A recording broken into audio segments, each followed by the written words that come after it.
오늘은 교회력으로 산상변모 주일로 지킵니다. 예수께서 산에 오르셨을 때 갑자기 용모가 변화하셨죠.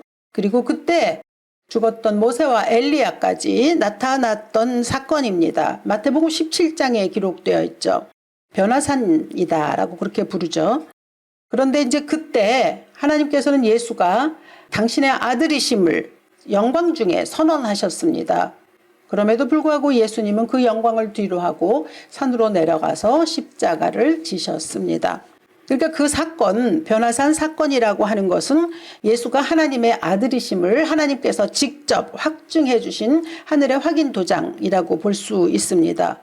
그런데 그 찬란함을 경험했던 베드로를 비롯한 모든 제자들은 그곳에서 그 영광 가운데 그냥 머무르고 싶었던 거죠. 그래서 여기가 좋사오니 하고 초막셋을 짓고 여기서 살고 싶다고, 즉 산 아래로 내려가기를 굉장히 꺼려 했습니다. 그러니까 그것을 보면 오늘 본문과 조금 비교해서 볼 때 산 위로 올라갔던 모세와는 굉장히 다른 반응을 보였다라는 것을 먼저 좀 서두에 말씀을 드리고자 합니다. 이 출애굽기 24장에서 모세가 시내산으로 올라갔던 것은 이 변화산의 사건과 이렇게 거울처럼 마주보고 있다고 할 수 있습니다. 모세 역시 이제 부름을 받아서 산으로 올라갑니다. 그 산으로 올라가면 그곳에는 하나님의 영광이 기다리고 있습니다. 그런데 산 아래에는 또 모세를 기다리는 하나님의 백성들이 있습니다. 그래서 이 이야기를 통해서 우리는 모세가 산 위로 올라갔으나 엿새를 하나님을 기다려야 했었고, 또 산 위로 올라갔던 모세를 기다리느라 백성들은 40일 너머를 또 기다려야 했습니다. 그렇다면 그 기다림의 시간, 그러니까 즉 다시 말하면 하나님이 보이지 아니하는 그 막막한 시간, 그때 우리는 무엇을 해야 하는가라고 하는 그러한 것을 주제로 오늘 말씀을 좀 보려고 합니다. 12절을 보니까 너는 산에 올라 내게로 와서 거기 있으라. 모세를 부르신 이유는 십계명의 돌판을 주시기 위함입니다. 그래서 이제 모세는 떠나면서 백성들에게 명령을 합니다. 아론과 훌이 있으니 무슨 일이 생기면 그에게로 달려가서 도움을 요청해라. 그리고 그렇게 말한 후에 모세는 산으로 올라갔습니다. 그러자 구름이 산을 가려서 산 아래에 있는 백성들은 더 이상 산 위를 볼 수가 없었습니다. 산으로 올라갔다라는 말씀이 기록되어 있는데, 근데 우리가 여기서 이제 좀 주목해야 할 것이 있겠나라고 보자면 그것은 이제 16절이라고 볼 수 있습니다. 여호와의 영광이 시내산 위에 머무르고 구름이 엿새 동안 산을 가리더니 일곱째 날에 여호와께서 구름 가운데서 모세를 부르시니라. 그렇죠? 그러니까 하나님께서 모세를 부르셨습니다. 그래서 모세가 산으로 올라갔죠. 그런데 구름이 가리웠습니다. 그러니까 산 아래의 백성들이 모세를 볼 수 없었거든요. 그런 것처럼 모세 역시 올라갔는데 구름이 가리워서 그도 하나님을 볼 수가 없었던 것은 매 한 가지입니다. 그러니까 다시 말하면 하나님이 모세를 부르셨으나 곧바로 그와 대화하지 않으셨다는 점, 이것이 우리가 좀 주목해서 봐야 할 점입니다. 사실 아무것도 보이지 아니하는 그 산에서 엿새를 홀로 지내야 한다는 것은 결코 쉬운 일이 아닙니다. 그렇지만 모세는 아무것도 없는 단 홀로 남겨진 그 산에서 하나님의 부르심만 있었지, 그 이후에는 아무런 말씀이 없는 그곳에서 엿새를 버텨야 했습니다. 성경은 모세가 그곳에서 어떻게 지냈는지에 대해서 1절 말씀이 없죠. 그래서 그냥 약간의 상상력을 동원해서 그가 어떻게 보냈을까라고 하는 점을 좀 생각해 보았습니다. 근데 이제 그냥 하나님의 말씀이 침묵하고 있을 때는 너무 선을 넘으면 안 되거든요. 그러나 그 말씀을 단서로 해서 조금 우리가 상상해 보는 것은 나쁘지 않습니다. 오늘 말씀을 보면 우선 엿새 동안 부르지 않으시고 7일째 되는 날 부르셨다고 하는 것으로 봐서는 이 구조가 있거든요. 창세기에 그 창조의 리듬을 떠올리게 하는 것 같습니다. 그러니까 하나님이 엿새 동안 세상 만드시고 7일째 되는 날에 쉬셨지 않습니까? 그러니까 어쩌면 하나님은 모세를 부르신 후에 그 산 아래서에 모세가 얼마나 바빴습니까? 말 안 듣는 이스라엘 백성들을 데리고 정말 열심히 일해서 오직 하면은 그의 장인 이드로가 내가 이렇게 하다가는 살 수가 없다. 그래서 1000부장, 100부장, 50부장을 세워서 일을 좀 나눠라 이렇게 말하지 않았습니까? 그런 것처럼 그 바쁜 관성 속에서 일해야 했었고, 그리고 또 자기가 생각하는 대로 일을 했었던 것이 있었을지도 모르는 그것을 조금 내려놓으라고 하는 시간이 아니었을까라고 이제 추측을 해보는 거죠. 그러니까 모세에게 뭔가 재창조의 시간, 또 쉼표를 허락하신 것이 아니겠는가. 이제 혼자 나름대로 한번 상상을 해보았습니다. 그러니까 하나님께서 그를 부르지 않고 그냥 내버려 두셨다. 그랬다면 모세가 엿새 동안에 어떻게 했을까? 라는 걸 또 한번 상상을 해보면, 첫째는 그냥 아무것도 하지 않고 그냥 가만히 있었지 않았을까? 그야말로 쉬고 있는 것이죠. 무척 바빴던 그 사날의 일들을 생각하면서 지난날을 돌아보기도 했겠고, 뭐 여러 가지를 또 다시 한번 뭐 계획을 세울 수도 있지 않았을까 싶습니다. 그러니까 그 바빴던 날들에 비교해서 잠깐의 쉼표를 찍는 시간이었다라고 말하는 거죠. 왜냐면 이제 앞으로 하나님께서 그에게 돌판을 주실 거잖아요. 그럼 이제 그걸 들고 내려가게 되면 그것을 가지고 백성들을 가르치기 위해서는 또 얼마나 많은 땀과 눈물을 또 흘려야 되지 않겠습니까?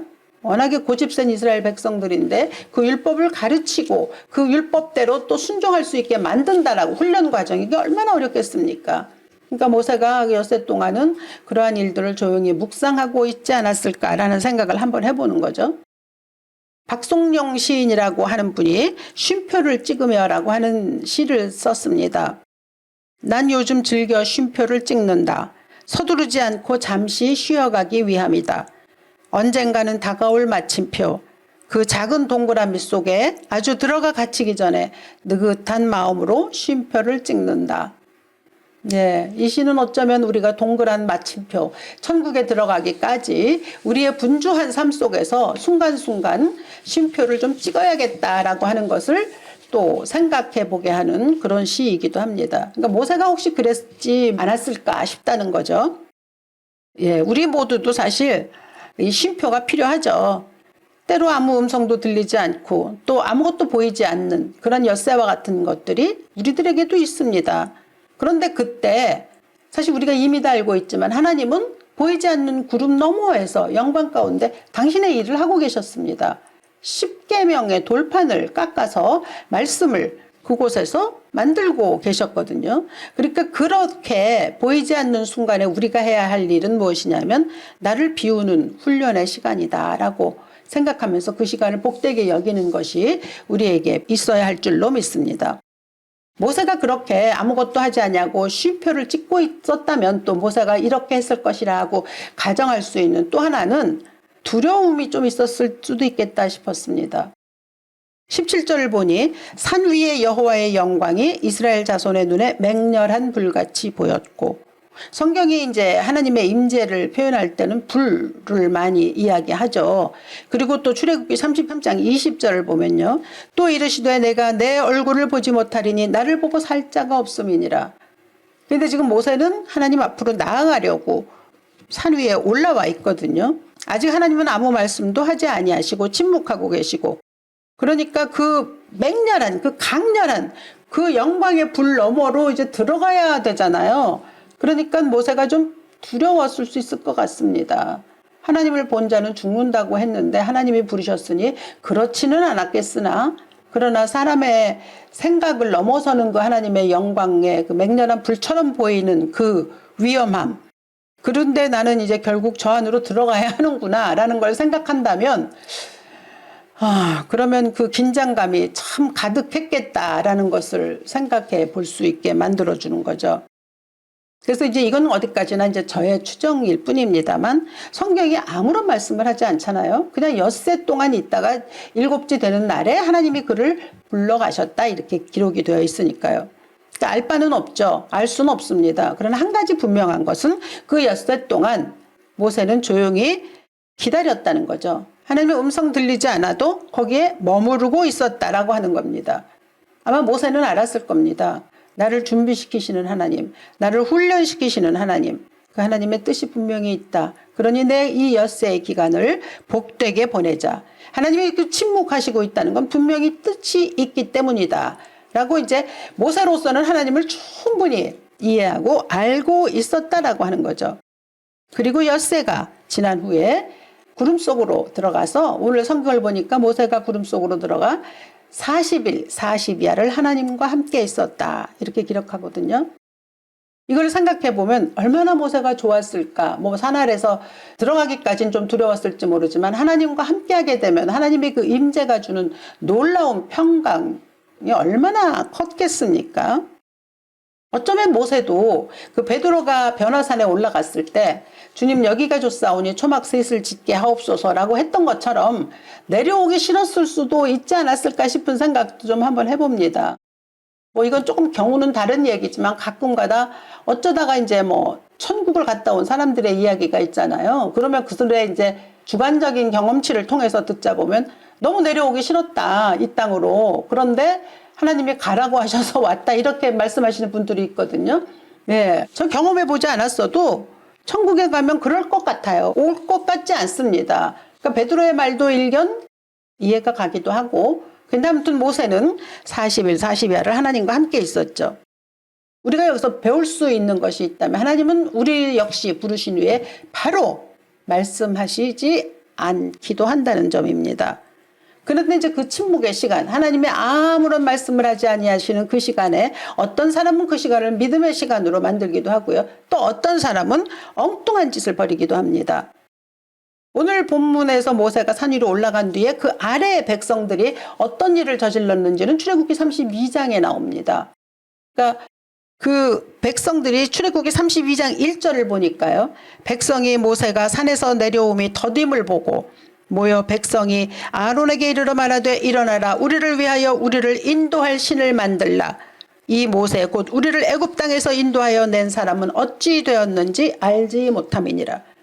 그러니까 모세가 산에서 내려옴이 더딤을 보고, 그러니까 문제가 여기서 시작되는 거죠. 더디다, 늦다, 내 생각과 다르다는 거죠. 그러니까 지금 하나님이 안 계시다 뭐 이런 걸 얘기하는 게 아니라 하나님의 속도가 나에게 맞지 않아 라고 하는 불평입니다. 그래서 아론에게 부탁한 게 뭐죠? 우리를 위하여 우리를 인도할 신을 만들라 라고 주문했던 거거든요. 그러니까 내가 지금 기다리지 않아도 내 형편을 이해하고 내 형편을 모든 것을 다 만사형통하게 해줄 신을 만들어라. 그랬고 이제 결국 아론은 또 만들었죠. 예. 그 이스라엘 백성들이 뭐 여호와를 버리겠다라고 선언하지는 않았습니다. 그 대신에 지금 당장 내 눈에 보이는 하나님이 필요했다라고 하는 거죠.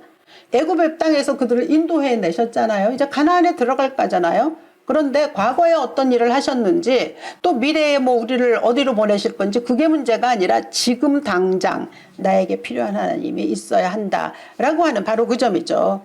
그러니까 이런 점에서 볼 때 우상을 원한다든지 하는 것은 다 내 마음 속으로부터 시작되는 거고요. 하나님께서 우리에게 응답해 주시는 시간이 느려지게 되면 즉 하나님을 기다리지 못하게 되면 생기는 게 우상이겠다 싶습니다. 우리가 삶을 살다가 보면 하나님의 속도를 맞추기 어려운 때가 사실 더 많습니다. 그래서 불안해하죠. 그러나 불안해한다고 해서 그게 죄는 아닙니다. 기다리지 못해서 초조해하는 거, 그거 우리의 연약함일지언정 그것도 죄는 아니죠. 그리고 이것은 우리가 육신을 입고 사는 한 벗어버리기 어려운 그러한 일들이긴 합니다만 하나님의 부재라고 느껴질 수 있는 그 어떤 환경이 우리에게 절망스러운 상황으로 갈 수 있게 만든다고 할지라도 하나님 위해의 다른 그 어떤 것으로라도 내가 그 늪에서 빠져나오겠다라고 하는 그런 생각이 든다면 그것은 굉장히 조심해야 합니다.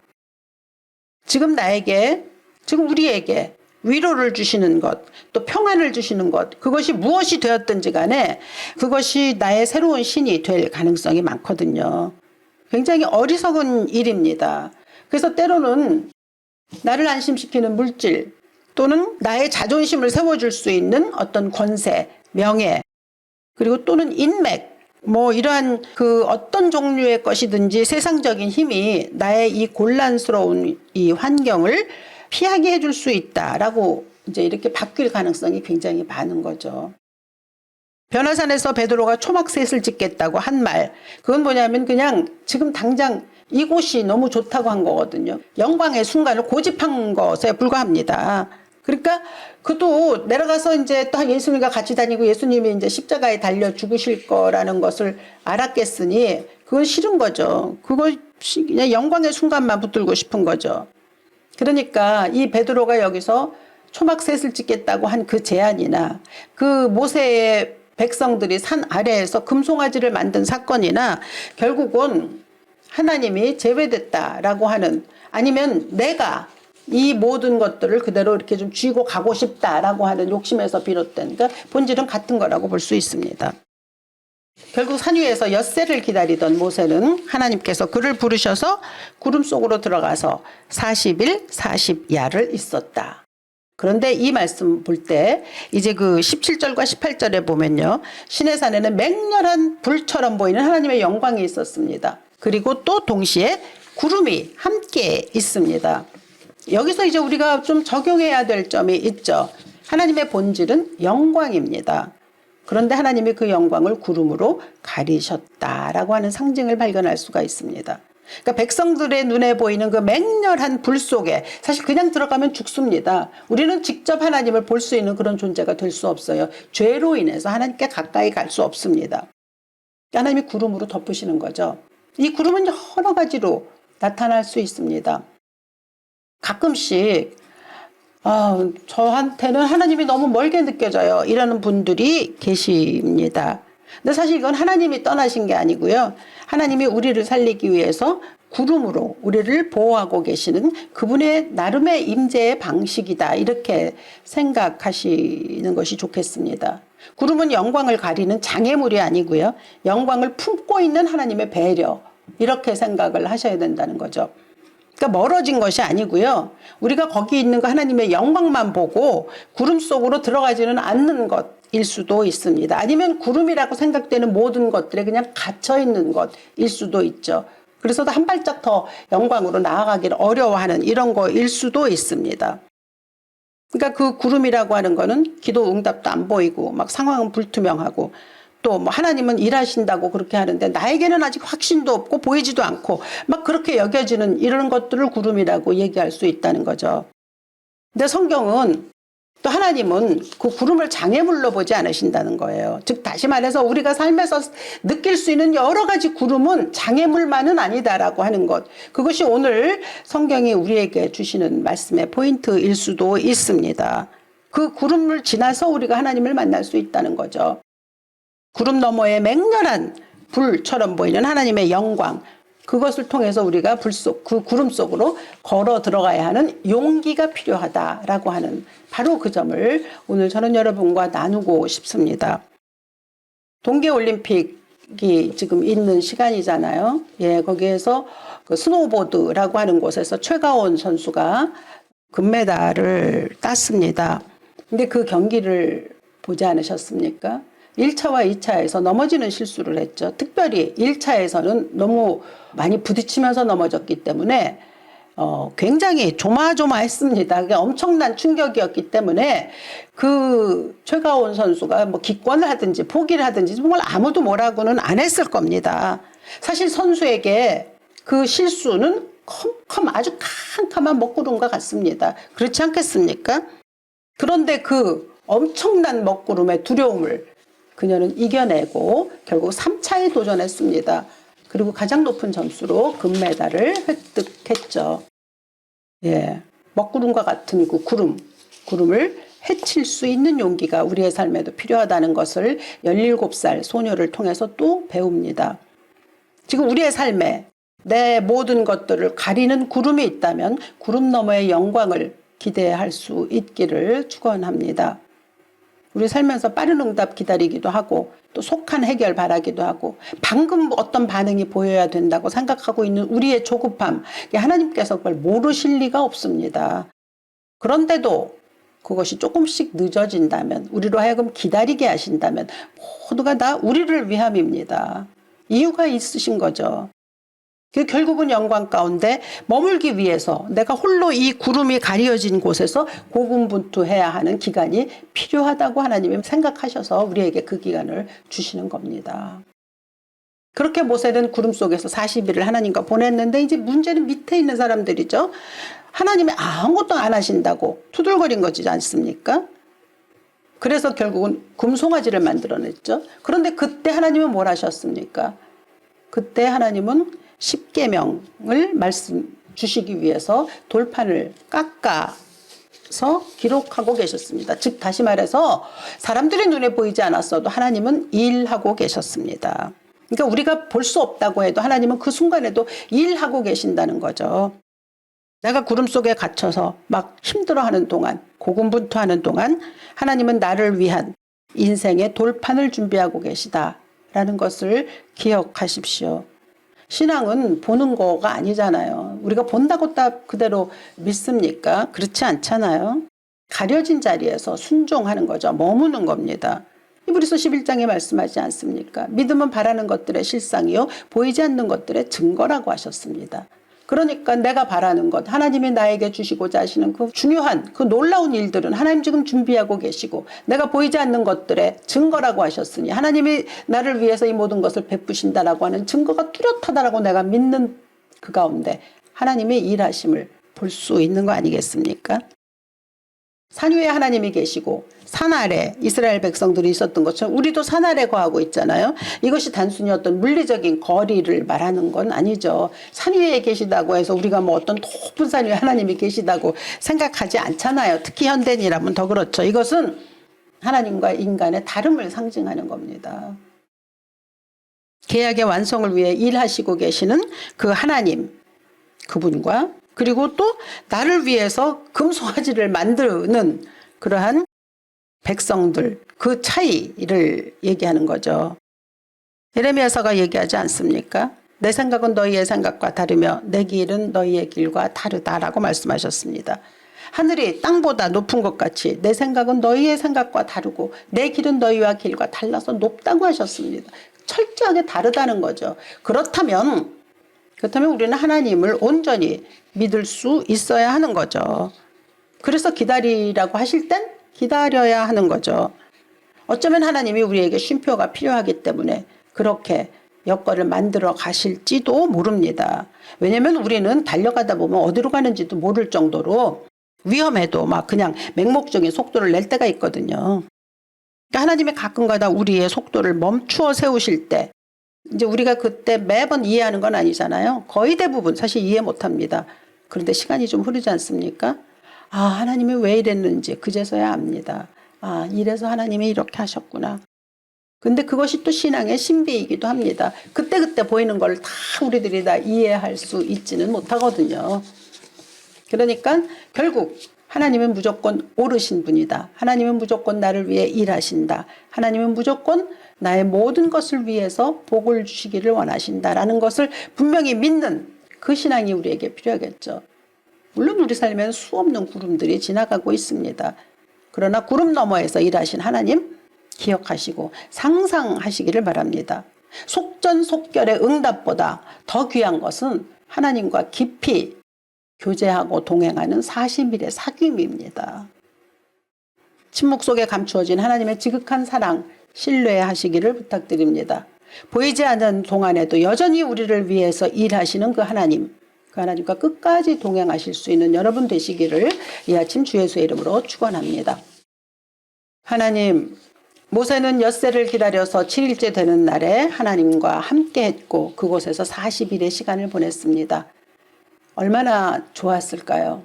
하나님, 우리도 그러한 하나님과의 함께하는 날들을 원하지만 아직 이 세상에 머물게 하신 까닭은 또 이 세상에 머물러야 할 이유가 있음을 알고 한 날 한 달을 복되게 알게 하시사 우리 속에 때때로 구름이 닥쳐올지라도 그 먹구름 속에서 이겨낼 수 있는, 버틸 수 있는 그런 우리 될 수 있게 하시사 결국은 그 구름을 뚫고 영광의 하나님과 동행하는 우리 모두 될 수 있도록 축복하시고 인도하여 주시옵소서.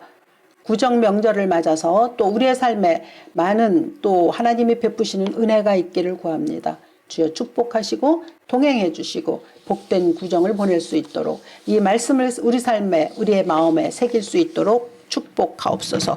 주 예수 그리스도 귀하신 이름으로 기도합니다. 아멘.